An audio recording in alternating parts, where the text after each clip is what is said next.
In the previous video of this series, we saw Park Sejun and his farming adventures in the tower. As we already know, he was just an ordinary man who wanted to come to the tower to get rich. He enters the tower, but it was an error, and Sejun finds himself in an underground cave on an unknown level. But Sejun does not lose hope. Instead, he plants the crops with him to grow food. And by a miracle, the blue moon caused a complete eclipse to occur the very next day. The green onions he planted grow large because of that, and that starts his journey to becoming a farmer. Soon after that, Sejun meets a rabbit couple who move in with him. He later finds out that they were white farmer rabbits who probably had nowhere else to go, and they become like family to him. Sejun's family expands as the rabbit couple gives birth to some cute children. They are very close to Sejun, and he feels that he is their uncle. Then Sejun awakens as a tower farmer and accepts that role after initially being disappointed. He gets his first quest from the tower manager, a dragon, who asks him to give the magical cherry tomato the energy of the blue moon. He threatens Sejun with death, and the reward is a farming-related skill. Sejun obeys, as he is afraid of the tower manager, and he gets the skill sewing in return.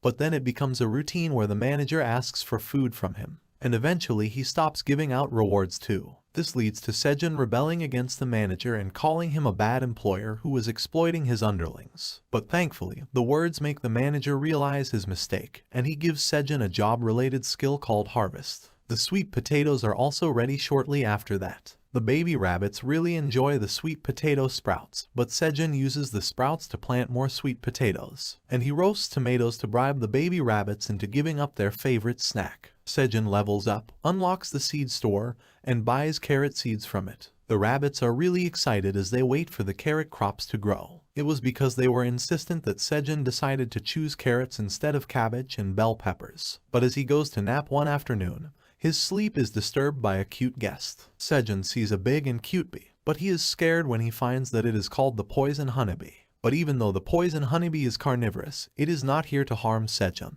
Instead, she drinks the nectar of the flowers in his field. Thanks to her, Sejun no longer needs to manually pollinate the tomatoes. And with that, the poison honeybee joins Sejun's family in the tower. She even started spitting honey after a few weeks, and Sejun is happier now. But then the 121st day comes, and it is the day when the blue moon will occur once again. Sejun makes all the preparations for himself, but he is shocked when the parent rabbits leave their kids in the open after explaining something to them. Sejun lashes out at the parents, saying that they are not being responsible, and that their children could be in danger. But little does he know that they were not the ones going to be in danger. And as the blue moon starts, he sees that the cute baby rabbits have turned into ferocious monsters, and he has no idea what is happening. Sejun screams, "What on earth is going on here?" as he fails to understand anything. But neither can he understand the rabbits' language, nor can they listen to him right now. They are all transformed into beasts with muscular bodies. As the rabbits bare their sharp fangs and claws, they roar loudly, and Sejun just stands there watching them in beast mode.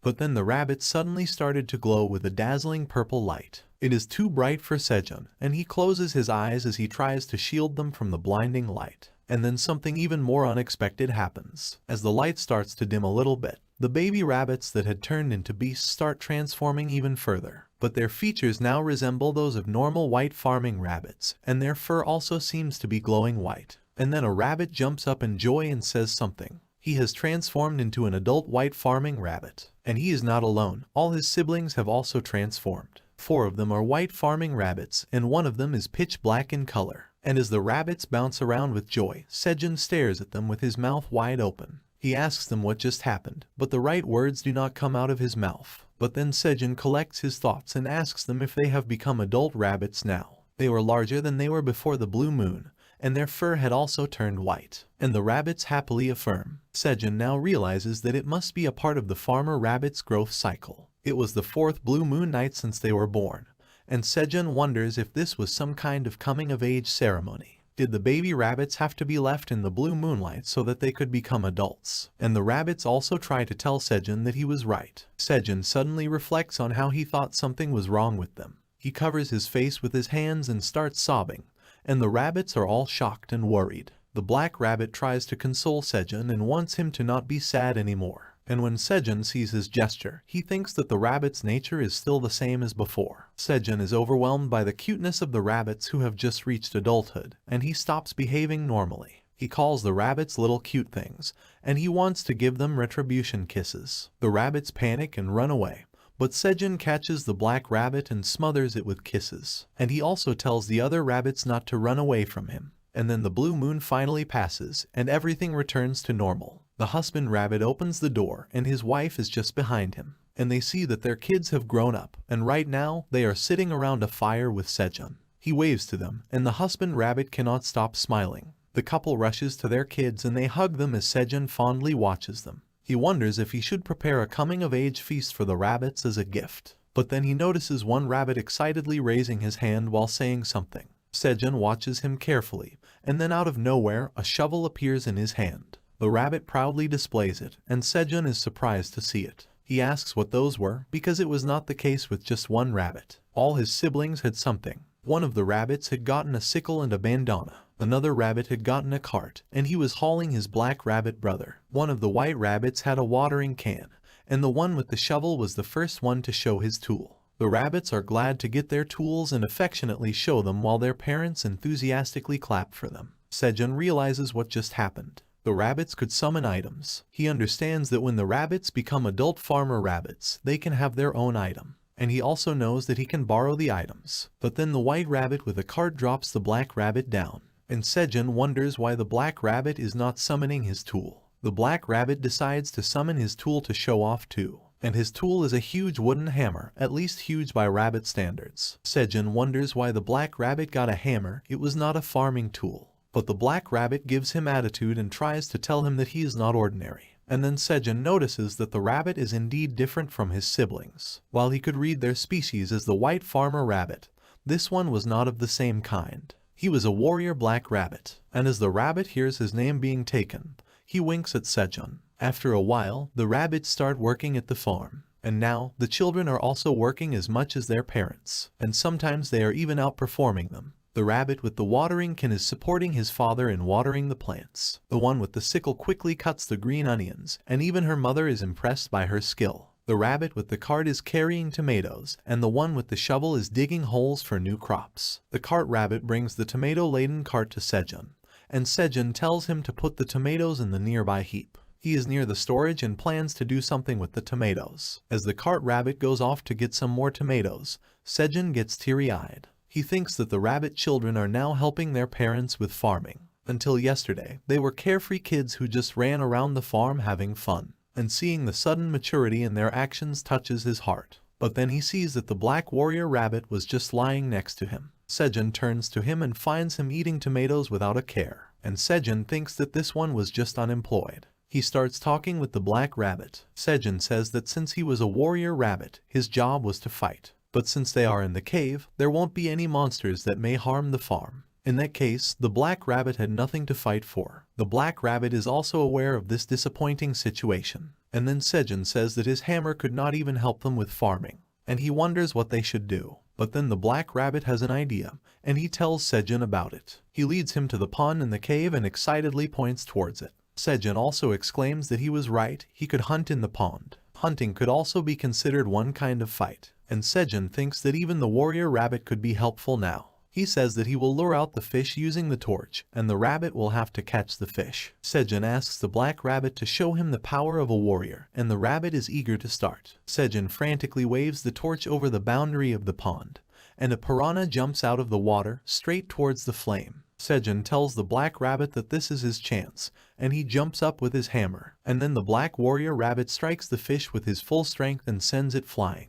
The fish goes and crashes into the cave wall with a huge impact, and Sejun is stunned as he sees what has just happened. The black rabbit had attacked the fish with such great force that it was utterly destroyed, and pieces of its meat were falling down. The black rabbit turns back and gives Sejun a thumbs up, but he does not realize the mess that he has made. The fish had turned into mush, and apart from the head and the bones, everything else had turned into a meat slurry. Sejun is shocked beyond belief, and his reaction is justified. And later, when he presents the fish at dinner, it is a mood dampener. There is an air of gloom over the dinner, and Sejun and the black rabbit are the ones who are the most disappointed. And the other rabbits are also not happy that they have to eat a fish like this. Sejun tells the black rabbit that he will get better if he keeps on practicing. He tells him to not be sad and to eat the food now. And just like that, all the rabbits began getting used to their roles. Even the black warrior rabbit was getting more adept at catching fish after his initial failure. He can swiftly catch the fish with just his hands, and Sejun is cheering on him.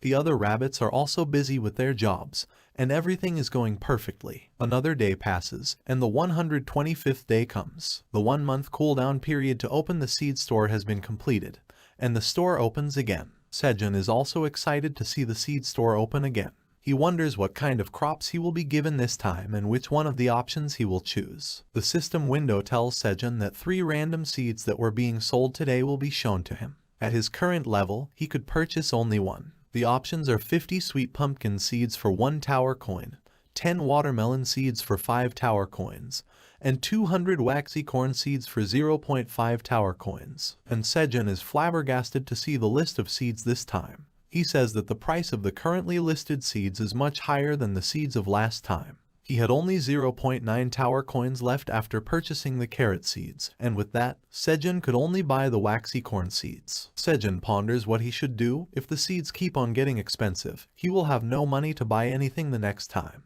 And then he did not even have a way to increase his money while being stuck in this place. Sejun remembers that there were 3 ways to get tower coins inside the tower. The first was getting rewards for clearing a floor. The reward was high, but it was the first clear reward. That meant it could be obtained only once, and the hunters did not actually earn too much profit from it. The second method was to hunt the monsters and sell their body parts. The monster parts could be sold to either the traveling merchants or to the store on the first floor, and it was regarded as the best source of income for hunters, as they could make a continuous profit from it. The third method was to complete quests and get rewards for them, but that was the most gamble-like method out of the 3. The quest rewards varied greatly, so it was hard to say how much money could be earned. Sejun thinks of his situation. Among the 3 options, 2 were practically impossible for him. He could not even think about clearing the floors, as he could not even leave the cave. And then he thinks that the only way for him to get money is by completing the quests given by the tower manager. Sejun asks the tower manager if it can hear him, and he asks the tower manager if he could reward him with tower coins for clearing the quests right now. The tower manager replies, saying that he doesn't know what Sejun means, but it will give him whatever he asked for later when Sejun is all grown up. Sejun is confused. The tower manager did not know about the tower coins, and it said he would give them to Sejun when he grew up. Sejun casually asks the tower master how old it is, and the manager replies that it was a secret. Then Sejun asks another question. How long would he have to wait till he was recognized as a grown-up? And the tower manager replies that Sejun should be at least 300 years old. Sejun lashes out at the tower manager, asking if he's kidding him. He says that he will have to record all the tower coins he is to get and then inform his children about them. They will pass it on to their children, and this will go on for 300 years. And Sejun thinks his 7th generation grandchildren will receive the tower coins in his stead. And he is even more angry at the manager because, in this condition, Sejun has no chance to even have children. But the tower manager is not in the mood to listen to his rants, and the message windows disappear. Sejun also realizes that it's no use getting angry. It would be his loss if he got angry right now. But then he decides to do what he can right now to increase the chances of a comfortable survival. Sejun says that the only item he can purchase right now is the waxy corn seeds, and it was not a bad choice at all. Corn was delicious to steam and grill, and Sejun thinks that he can even grind it into flour and make something like bread here. And even though he doesn't know if the idea of making bread would work, he selects the option to buy the corn. The system tells Sejun that he has purchased 200 waxy corn seeds. 0.5 tower coins were being deducted from his seed bank account, and he had earned 5 seed miles, using which he could eventually level up the seed store. The cooldown period starts again, and the system tells Sejun that he can access the seed store again in 30 days. And with that, a cloth pouch filled with corn seeds falls into Sejun's hand. He empties a few seeds into his hand and shows them to the husband rabbit. Sejun asks what he thought about the seeds, were they looking good? And the husband rabbit thinks that they are of good quality. Sejun says that they should start working, and all the rabbits cheerfully join him. But then he completes his sentence and says that they should eat something before that. They roast the fish and eat tomatoes as sides, and Sejun has finally filled his empty stomach. He exclaims that he cannot eat any more, and he thinks that he should dry the rest of the fish and store it. The rabbits are also full, and they are also relaxing around the fire like Sejun. The poison honeybee also returns, and Sejun welcomes her. He asks the honeybee, who is spending a lot of time in this cave, if it will be okay if she does not return to her home.